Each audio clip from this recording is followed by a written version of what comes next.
বউ, ও বউ, কই গেলা? তাড়াতাড়ি একটু এদিকে আহো।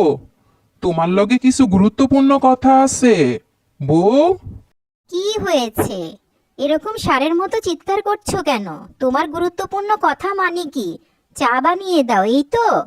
আরে না, আসার সময় রাস্তায় ঘটকের লগে দেখা। ঘটক মাইয়া খুঁজতাছে। তা আমি আমগো দুই মাইয়ার কথা বলছি। ঘটক তো শুইনা কইছে, ঠিক আছে, বিকালের দিকে একবার আইসা মায়াগড়ে দেখা যাইব। তুমি তাড়াতাড়ি করে মায়াগড়ে একটু সাজ্জাগুজে রেডি হইয়া থাকতে বলো। তাই নাকি? এটা তো সত্যি অনেক খুশির খবর। তা আমার মেয়েকে কি রেডি হতে বলবো? ও তো সবসময় এমনিই পরিপাটি থাকে। ওর যে রূপগুণ, ঘটকের মেয়ে দেখলেই পছন্দ হয়ে যাবে। সমস্যা তো হচ্ছে তোমার ভাগ্নিকে নিয়ে। তাকে পছন্দ হয় কিনা দেখো। পায়েল, একটা খুশির খবর আছে। আজকে তোদেরকে দেখতে ঘটক আসবে। তোর বাবা ভালো পাত্রের সন্ধান পেয়েছে। তুই তো মাশাআল্লাহ দেখতে এমনিই অনেক সুন্দর। তারপরও আর একটু সেজে গুজে থাকিস মা। কিয়া, তুই তাড়াতাড়ি করে ঘরদোরগুলো পরিষ্কার করে নাস্তা বানিয়ে ফেল। তারপর একটা ভালো জামা কাপড় পরে থাকিস। তা না হলে তো লোকে আমাকেই কথা শোনাবে। চাচির সংসারে থাকে, চাচি একটা ভালো জামা কাপড়ও দিতে পারে না। মা, তুমি আর কতকাল ওকে এভাবে কথা বলবে? দয়া করে ওকে আর এভাবে কথা বলো না। আচ্ছা, ওর যদি ভালো জামা কাপড় না থাকে, আমার থেকে একটা ভালো জামা আমি নামিয়ে দিব। দরকার হলেও সেটা পরেই মেহমানদের সামনে যাবে। তোমাকে যাতে লোকে দু কথা না বলে, সেটার দিকে আমি খেয়াল রাখবো মা। এখন তুমি যাও, আমরা তাড়াতাড়ি করে দুবনে মিলে সব কাজ করে ফেলি। বেচারি জীবনে অনেক কষ্ট করেছে। আমি চাই ওর ভালো একটা বিয়ে হোক, যাতে ও শ্বশুরবাড়ি গিয়ে অনেক সুখে থাকে। তোর কিছু করা লাগবে না পায়েল। তোর মুখটা কেমন অপরিষ্কার দেখাচ্ছে। তুই বরঞ্চ একটা ফেসিয়াল করে নে, তাহলে তোর চেহারার উজ্জ্বলতা বেড়ে যাবে। তারপর তুই তাড়াতাড়ি করে তৈরি হয়ে যা। আমি চাই আমার থেকেও তোর একটা ভালো বিয়ে হোক, যাতে তুই শ্বশুরবাড়িতে গিয়েও এভাবে সুখে শান্তিতে দিন কাটাতে পারিস বোন।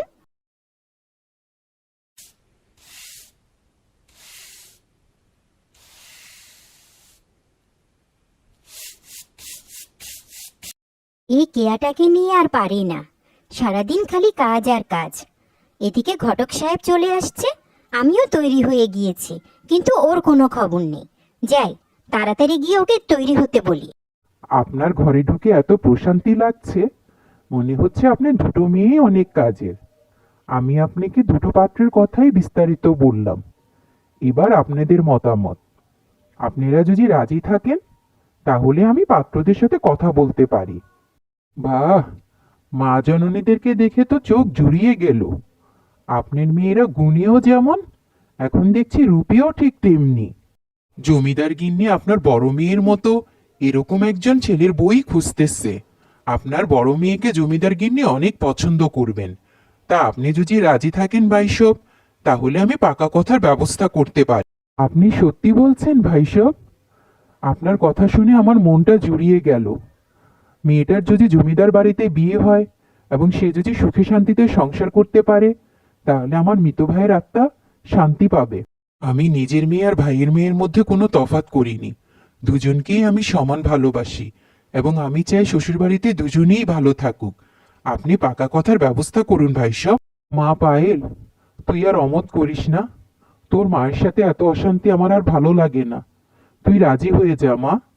তোর মা চায় জমিদারের ছেলের সঙ্গে তোরই বিয়ে হোক। ইয়ার কপালে যদি সুখ থাকে, যেখানে কি আর বিয়ে হবে, কি আর সেখানেও অনেক সুখে থাকবে। তুই আর অমত করিস না মা। তুমি সারা জীবনেও মায়ের সাথে পারলে না বাবা। মায়ের প্রস্তাবগুলো মেনে নিতে নিতে কেয়াকে সবকিছু থেকে বঞ্চিত করেছো। আমি বিয়েতে রাজি হলে যদি মায়ের শান্তি হয়, তাহলে যাও, আমি বিয়েতে রাজি। তবে মা, একটা কথা মনে রেখো, সৃষ্টিকর্তা উপরে আছেন। তোমাকে একদিন না একদিন এর ফল ভোগ করতেই হবে, এই আমি বলে দিলুম। পায়েল, দেখেছিস মা, তোর কত বড় ঘরে বিয়ে হয়েছে। দেখবি শ্বশুরবাড়িতে সব চাকর চাকরানিতে ভরা। তুই পায়ের উপরে পা তুলে বসে বসে খাবি, তোর কোনো কাজ করা লাগবে না। ইস, ভাবতেই আমার যে কি আনন্দ লাগছে। আমার মেয়ের এত ভালো জায়গায় বিয়ে হয়েছে, জমিদার বাড়ি বলে কথা। কি ব্যাপার, এই কেমন জমিদার বাড়ির রীতি? একটা নতুন বউকে এনে বসিয়ে রেখেছে, অথচ কোনো জনমানবই নেই। এদিকে আমার প্রচুর তৃষ্ণা পেয়েছে, কাউকে দেখছিও না যে এক গ্লাস পানি চাইবো। ইস, কি যে করি! যাই, নিজেই একটু গিয়ে দেখি কোথাও একটু পানি পাই কিনা।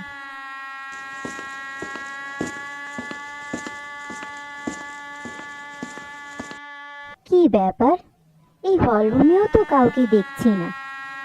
সবাইকে নতুন বউ বরণ করার রীতিনীতি নিয়ে ব্যস্ত। আবার আমাকে কেউ এখানে দেখলে কিছু বলবে না তো? ইস, কি যে করি কিছুই বুঝতে পারছি না। এই কেমন জমিদার বাড়ি, আর এই কেমন জমিদার বাড়ির রীতি। ওই তো একজন বৃদ্ধ মহিলা আসছে, দেখি সে কি বলে। কি ব্যাপার নতুন বউ, জমিদার বাড়ির নিয়ম নীতি সম্পর্কে তোমাকে কি কেউ শিক্ষা দেয়নি? জমিদার বাড়ির বউরা যখন তখন নিজের রুম থেকে বের হয়ে আসতে পারে না। যাও, নিজের রুমে যাও, তোমার স্বামী না আসা পর্যন্ত নিজের রুমে অপেক্ষা করো। কেয়া, তুমি বিশ্বাস করবে কিনা আমি জানি না, তোমাকে প্রথম দেখায় আমি এতটা মুগ্ধ হয়ে গিয়েছি যে তোমার থেকে চোখই ফেরাতে মন চাইতেছে না। মনে হচ্ছে সারা দিন সারা রাত তোমার দিকে তাকিয়ে থাকি। তুমি এত সুন্দর কেন কেয়া? হয়েছে, আর বাড়িয়ে বলতে হবে না। আমি এতটাও সুন্দর না যে তোমার চোখই ফেরাতে মন চাইছে না। আসলে তোমার মন মানসিকতা অনেক সুন্দর, সেই জন্য তুমি এভাবে কথাগুলো বলছো। শুনতে কিন্তু খারাপ লাগছে না। আমি খুব ছোটখাটো একটা চাকরি করি কেয়া, তাই তোমার জন্য এই ছোট্ট একটা উপহার এনেছি। দেখো তোমার পছন্দ হয়েছে কিনা। পছন্দ হবে না মানে? কত সুন্দর একটা শাড়ি, তোমাকে অনেক ধন্যবাদ। আর শোনো, এভাবে বলবে না, কোনো কাজই ছোট না। তুমি যেই কাজই করো না কেন, সেটা ভালো কাজ হলে আমি তাতেই খুশি। শোনো, পায়েলের বিয়ে হয়েছে তো অনেক দিন হয়ে গেছে, এখনো জামাইসহ পায়েলকে দাওয়াত দেওয়া হয়নি। তুমি এক কাজ করো, কাল একবার জমিদার বাড়িতে যাও, পায়েলকে আর জামাইকে দাওয়াত দিয়ে আসো। একবার আমাদের বাড়ি থেকে এসে ঘুরে যাক। এত বড়লোক শ্বশুর বাড়ি পেয়ে পায়েল তো আমাদেরকে ভুলেই গিয়েছে। জানো, আজ সকালে বাবা এসেছিল, তোমার জন্য অনেকক্ষণ অপেক্ষা করেছে। তোমার ফিরতে দেরি দেখে বাবার কাজ আছে তাই বাবা চলে গেছে। মা আমার জন্য খুব কান্নাকাটি করছে। কাল একবার আমাকে বাবার বাড়ি নিয়ে যাবে? শোনো, আমার ওইসব শ্বশুরবাড়ি টশুরবাড়ি যাওয়ার সময় নেই। আমি আজ শহরে যাব, কবে ফিরবো জানি না। তোমার যেতে মন চাইলে তুমি মাকে বলে চলে যাও। অযথা এসব বিষয় নিয়ে আমার সাথে ঘ্যান ঘ্যান করবে না, আমার একদম পছন্দ না। আমি তোমাকে আগে বলেছি না, কতবার বলেছি আমার সাথে এসব বিষয় নিয়ে ঘ্যান ঘ্যান করবে না। আমার এগুলো পছন্দ না, তাও শুনবে না। যত সব। কখন থেকে তৈরি হয়ে দাঁড়িয়ে আছি, আর সাহেবের আসতে এত সময় লাগছে? এ কি, তুমি তো মনে হয় পুরো বাজার তুলে নিয়ে এসেছো। এত কিছু আনতে গেলে কেন? হতে পারে আমি খুব সামান্য একটা চাকরি করি, তাই বলে কি খালি হাতে শ্বশুরবাড়ি যাব? আর প্রথম শ্বশুরবাড়ি যাচ্ছি জীবনে, অনুভূতিটাই তো অন্যরকম। আমার তো আরো অনেক কিছু নেওয়ার ইচ্ছা ছিল, কিন্তু আমার তো এত সাধ্য নেই। সাধ্য থাকলে পুরো ভ্যান গাড়ি করে ভরে নিয়ে যেতাম শ্বশুরবাড়িতে বাজার। এখন চলো তো, দেরি হয়ে যাচ্ছে। চাচি, কেমন আছো তুমি? কতদিন পর দেখলাম। কালকে চাচা যেয়ে বলল তুমি আমাদেরকে দেখার জন্য নাকি অস্থির হয়ে গেছো। শুনে মনটা খুশিতে ভরে গেল। আমার তো মন চাইছিল আমি কালকেই চাচার সাথে চলে আসি, কিন্তু তোমাদের জামাই বাসায় ছিল না, তাই আসতে পারিনি। তোমাকে, চাচাকে আর পায়েলকে দেখে আমার যে কি ভালো লাগছে। হয়েছে হয়েছে, কতক্ষণ বাইরে দাঁড়িয়ে থাকবি? চল চল, ভেতরে চল। আরে মা পায়েল, জামাই আসেনি কেন? জামাই কোথায়? জামাইকে যে দেখছি না। আমি তো তোকে জামাই সহই আসতে বলেছি। কাল গেলাম যেও জামাইকে দেখলাম না, আজও জামাই আসেনি। জামাই বুঝি খুব ব্যস্ত? কি রে পায়েল, আসার পর থেকে দেখছি তুই কোনো কথাই বলছিস না, শুধু দাঁড়িয়ে আছিস। জামাই আসলো না কেন? আমরা গরিব দেখে কি জামাই শ্বশুরবাড়ি আসেনি?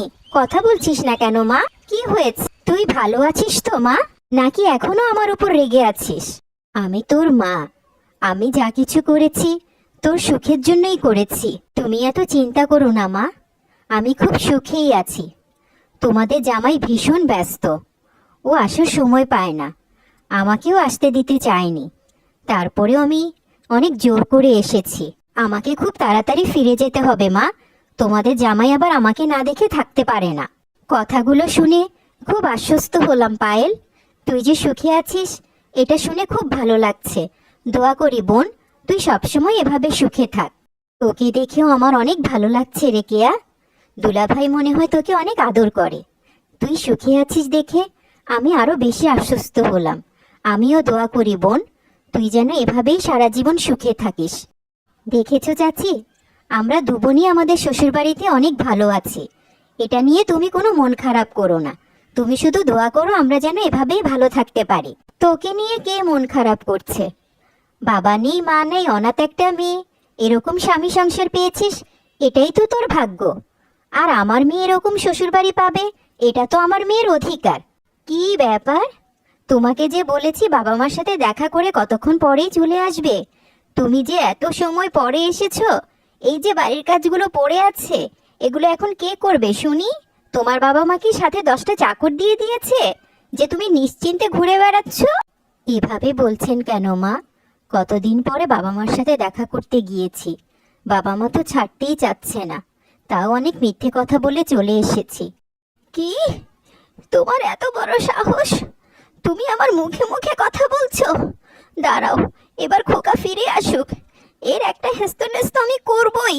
বাড়ি চাকর বাকর সব বিদায় করে দিয়েছি, তুমি রান্না না করলে আমি খেতে পারবো না। তারপরেও তুমি মনের আনন্দে ঘুরে বেড়াচ্ছ, আর এদিকে আমি সারাদিন না খেয়ে আছি, তারপর আবার তুমি আমার সাথে বড় বড় কথা বলছো। মা, আমার ভুল হয়ে গিয়েছে, দয়া করে আপনার ছেলের কাছে কিছু বলবেন না। আমি সব কিছু সহ্য করতে পারি, কিন্তু ওই চাবুকের আঘাত আমি সহ্য করতে পারি না। আমি এক্ষুনি আপনার জন্য রান্না করে আনছি। বউ, কাল রাতে আমি পায়েলকে নিয়ে একটা খারাপ স্বপ্ন দেখেছি। মনে হচ্ছে কে যেন আমার মেয়েকে চাবুক দিয়ে অনেক মারছে। সেই থেকে আমার মনটা খুব আনচান আনচান করছে। চলো গিয়ে মেয়েদেরকে একবার শ্বশুরবাড়িতে দেখে আসি। তুমি ঠিকই বলেছ, সেদিন পায়েলকে দেখার পর থেকে আমার মনটাও কেমন আনচান আনচান করছে। আমার মেয়েটা কেমন যেন চুপচাপ হয়ে গেছে। বড় ঘর ভালো বর দেখে তো বিয়ে দিয়েছি, আমার মেয়ে সুখে আছে তো। চলো সকাল সকাল রওনা হয়ে যায়, দুটো মেয়েকেই দেখে আসবো।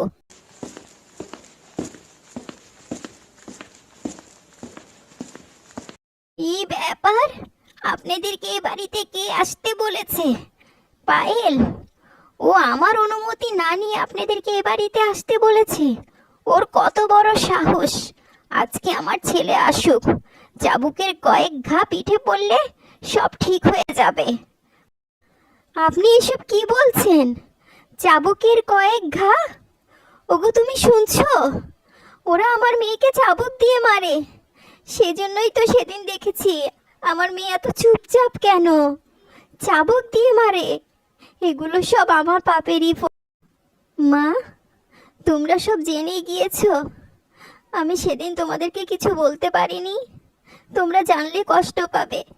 এখন যখন তোমরা সব জেনে গিয়েছো, তাহলে আমাকে এই নরক থেকে নিয়ে যাও মা। ওই জমিদারের ছেলে মাতাল হয়ে এসে রাতে আমার উপর অনেক অত্যাচার করে মা। আমাকে এখান থেকে নিয়ে যাও, আমি এখানে আর থাকবো না। আমাকে তোমাদের ঘরে একটু জায়গা দাও মা। ওই চাবুকের আঘাত আমি আর সহ্য করতে পারছি না। চল মা, এক্ষুনি চল, তোকে আর এই নরকে থাকতে হবে না। আমি সারা জীবন কেয়ার উপরে অনেক অত্যাচার করেছি, সেই জন্য সৃষ্টিকর্তা আমাকে এই শাস্তি দিয়েছে। আমি কেয়ার শ্বশুরবাড়ি যেয়ে কেয়ার কাছে ক্ষমা চেয়ে নিব। তুই আমাদের সাথে চল, তুই আমাদের সাথেই থাকবি। এক্ষুনি চল, তোকে এই দোচকে আমি কিছুতেই থাকতে দিব না।